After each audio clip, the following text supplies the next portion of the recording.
Telugu Desam party నాయకులు విసిరే సవాళ్లు వైసీపీకి వెన్నులో వణుకు పుట్టిస్తున్నాయి. పార్టీ జాతీయ ప్రధాన కార్యదర్శి నారా లోకేష్ ప్రారంభించిన సెల్ఫీ ఛాలెంజ్లో రాష్ట్ర వ్యాప్తంగా కార్యకర్తల్లో నూతనోత్తేజం నింపాయి. టీడీపీ అధినేత చంద్రబాబు నుంచి గ్రామస్థాయి కార్యకర్త వరకు టీడీపీ హయాంలో జరిగిన అభివృద్ధి పనులను చూపుతూ విసురుతున్న సెల్ఫీ ఛాలెంజ్లతో అధికార పార్టీ ఉక్కిరిబిక్కిరి అవుతోంది. అదే సమయంలో వివిధ నియోజకవర్గాలలో వైసీపీ నాయకులు చేస్తున్న అవినీతి అక్రమాలపై ఎమ్మెల్యేలు, నియోజకవర్గ ఇన్ఛార్జీలు దృష్టి సారించారు. వాటిపై చర్చించి నిరూపించేందుకు సిద్ధంగా ఉన్నామని, బహిరంగ చర్చకు రావాలని సవాళ్లు విసిరేశారు. దీంతో వైసీపీ నేతలు సరికొత్త నాటకానికి తెరతీశారు. తాము కూడా చర్చకు సిద్ధమని బింకం ప్రదర్శిస్తూ మరోవైపు పోలీసులను ఉపయోగించి భగ్నం చేసే నీచ కుట్రలకు దిగుతున్నారు.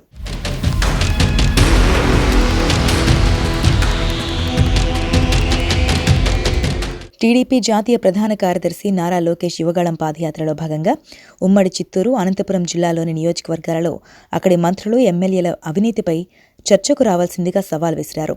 అదే క్రమంలో బీసీ, ఎస్సీ, ఎస్టీ, మైనారిటీ సంక్షేమంపైన బహిరంగ చర్చకు ఆహ్వానించిన వైసీపీ నేతలు ఎవరూ అందుకు సాహసించలేదు. పుట్టపర్తిలో పల్లె రఘునాథరెడ్డి, తాడిపత్రిలో జేసీ ప్రభాకర్ రెడ్డి విసిరిన సవాళ్లు ఉద్రిక్తతలకు దారితీశాయి. పోలీసు యంత్రాంగాన్ని ఉపయోగించి టీడీపీ నేతలను చర్చలకు వెళ్లనీయకుండా అడ్డుకున్నారు. పుట్టపర్తిలో పోలీసులతో వైసీపీ శ్రేణులు కలిసిపోయి పల్లె రఘునాథరెడ్డిపై దౌర్జన్యానికి పాల్పడ్డారు. రఘునాథరెడ్డి వాహనాన్ని ధ్వంసం చేశారు.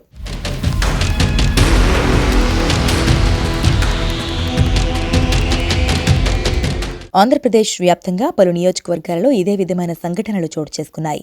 తాజాగా పల్నాడు జిల్లా పెదకూరపాడు నియోజకవర్గం అమరావతిలో టీడీపీ నేతలను పోలీసులు అడ్డుకున్నారు. పెదకూరపాడు నియోజకవర్గ టీడీపీ ఇన్ఛార్జ్ కొమ్మలపాటి శ్రీధర్ అక్కడి ఎమ్మెల్యే అవినీతిని బహిరంగంగా నిరూపిస్తారని సవాల్ విసిరినప్పటి నుంచే పోలీసులు తీవ్ర ఆంక్షలు విధించారు. అమరావతిలోకి ఎవరిని ప్రవేశించనీయకుండా జల్లెడపట్టారు. అయినప్పటికీ కొమ్మలపాటి వారి కళ్లు కప్పి అమరావతి చేరుకోగలిగారు. అయితే కొమ్మలపాటిని పోలీసులు బలవంతంగా అదుపులోకి తీసుకున్నారు. కొమ్మలపాటి అరెస్టును టీడీపీ శ్రేణులు తీవ్రస్థాయిలో ప్రతిఘటించాయి. మాజీ ఎమ్మెల్యే కొమ్మలపాటి పట్ల పోలీసులు అమానుషంగా వ్యవహరించారని కార్యకర్తలు చెబుతున్నారు. కొమ్మలపాటి చొక్కా సైతం చినిగిపోయింది.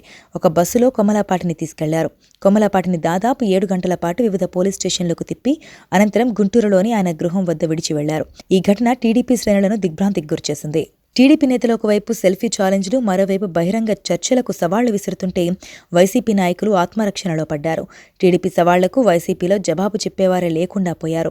ఈ అంశాలను కప్పిపుచ్చుకునేందుకు పోలీసుల సహాయంతో టీడీపీ నాయకులపై అధికార పార్టీ నాయకులు దౌర్జన్యానికి పాల్పడుతున్నారు.